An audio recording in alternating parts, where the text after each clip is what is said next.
Mulher decolada é uma armadilha de Satanás. Mulher com roupa transparente é uma armadilha de Satanás. Mulher vestida com roupa de homem é uma armadilha de Satanás. Cuidado. Comme nous sommes Jézabel, il y avait un certain prophète, Maman Annie.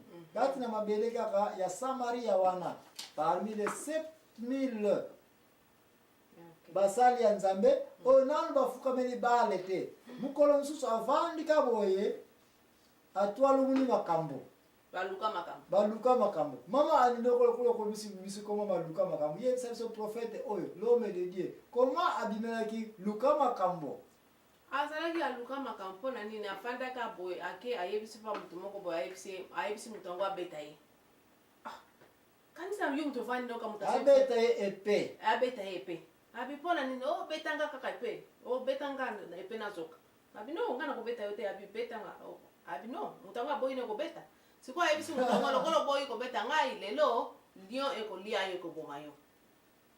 Wazani profeta ya solo ba profeta solo ezapena lobi likambo Nzambe mutalobi likambo fazala mutango pe akikuna tambuli lion eleye akofi le même ta prophète wana kaka luka makamba kesusu e pa mutu mususu ayebi susu pa mutu wana abi zo epe oyo betanga zokisanga betanga place no soni ko betanga mutango lobi nini ngana beta ya betanga kana zo mutango lobi okay yo lingina beta ya zo epe ango abeti ya zoki Aka na sepeli.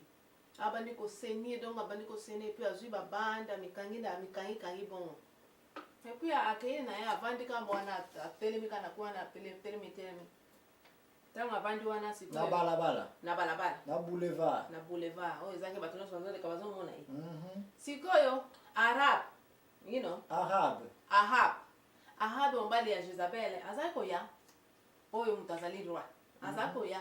Amonika ko muntu abi atali ya yo nini likamne yeliyo abio navana ina ngaka muntu abeti ngazo kisenga yango zomoni ngana zo seni anazo nambi ya solo abi soki yango lobi donc sekeze yango pe salami abi donc sekeze apena yango e salami siko yepe mokonzi yango rwango pe fala sala ta iloko kanisa yo muto yo ki violence zikama be salami soit quand même sala quand même moi soit décision quand même ya bien sala ki mokonzi na yo yepe asali iloko mokote afande la okay asali le dakende siko ye mutu prophète yango azui elamba yango babandi nyoso akanga ki alongole yango tanga longole yango siko yo ye roi siko ya areko tanga tali ya reconnaître mutu yango abi oyo ezali prophète ya Nzambe Prophète Nzambe abi siko ye prophète Nzambe ayebisi ye roi abi yo lokola na yebisi mutu azokisenga et puis osali ozui ata décision moko te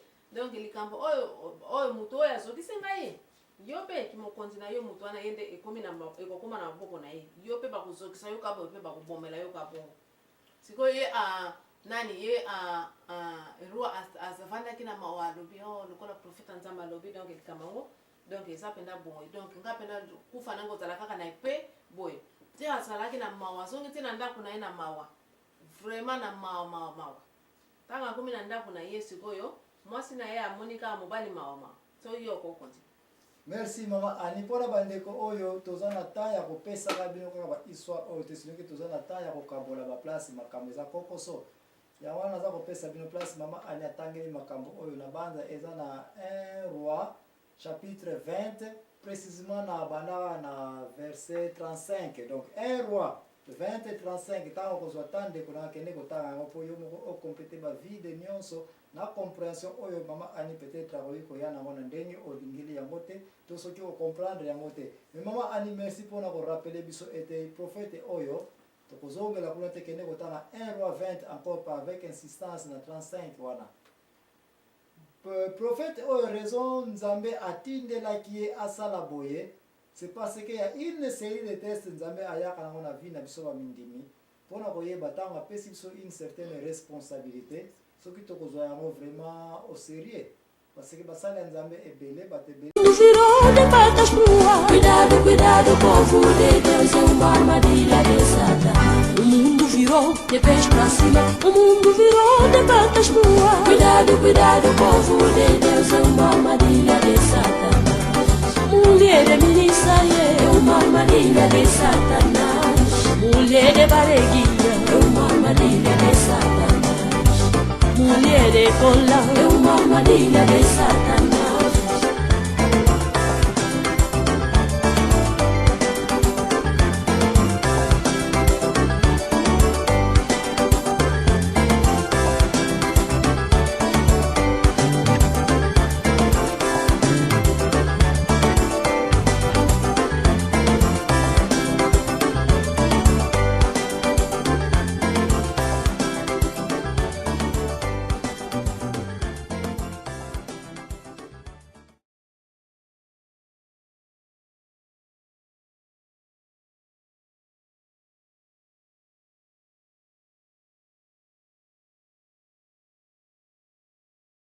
Fica seguindo a moda, a sua vida vale mais. Não fica seguindo o ator, a sua vida vale mais. Não fica seguindo a droga, a sua vida vale mais. Não fica seguindo tabaco, a sua vida vale mais. Não fica seguindo mulher do outro, a sua vida vale mais. Oh meu irmão, a sua vida.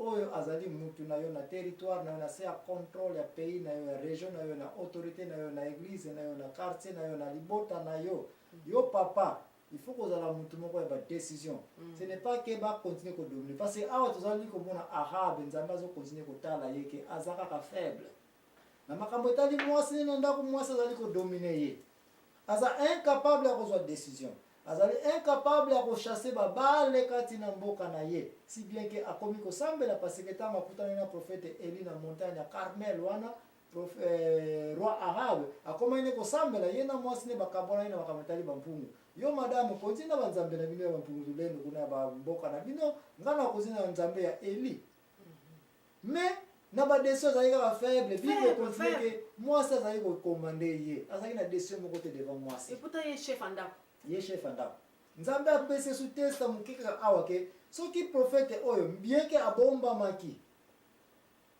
alakisi yo ke nazali mwana ya mboka na yo tala koma mboka mosusu tozalaki na guerre bamaltraite ngai zwa décision ya bato wana pays wana ou bien pays oyo il faut jugement ezala koma babeta yo bazokisa yo boye pour rien mais action moko eza te nzambe amonaki ya bya yo okokufa ndenge bazokisi mutu oyo mpe ndenge okozokela nde bref place wana Ahab ayebaki deja te oyo mosali ya nzambe mutu asali nga atrapa boye ye nzambe azalaki na nsima ya manipulation oyo nyonso tobolimisanga nzambe asalaka jamais manipulation mais nzambe azalaki na nsima ya bateste oyo basalisaki ye po bayeba soki autorité na ye ayebi susu koaplike yango apart na mwasi ne place aéchoue bongo na pays mpe yaye komona ezaza incapable ya kodirige incapable ya kozala na autorité si Cuidado, cuidado, povo de Deus, é uma armadilha de Satanás. O mundo virou de pés pra cima,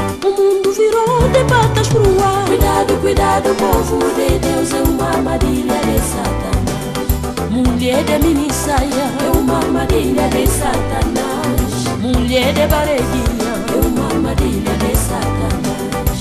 Mulher de cola, é uma armadilha de Satanás. Mulher de coropa transparente, é uma armadilha de Satanás. Mulher vestida com roupa de homem, é uma armadilha de Satanás.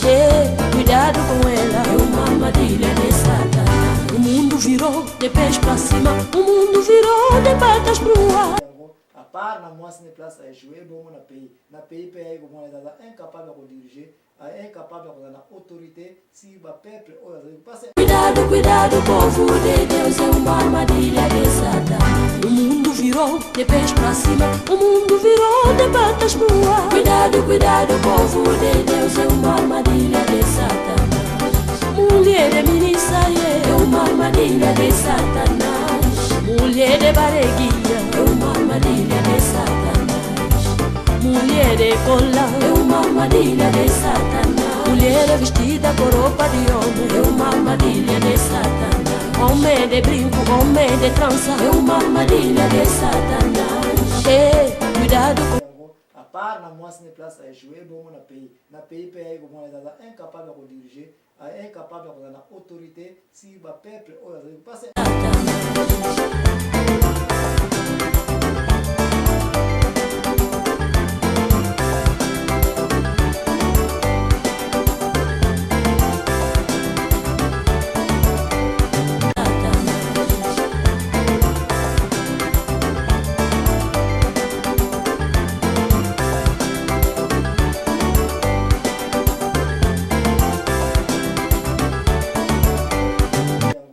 part na mwasi ne place à échouer bon na pays pe ko mona za incapable de diriger incapable de na autorité si ba peuple o parce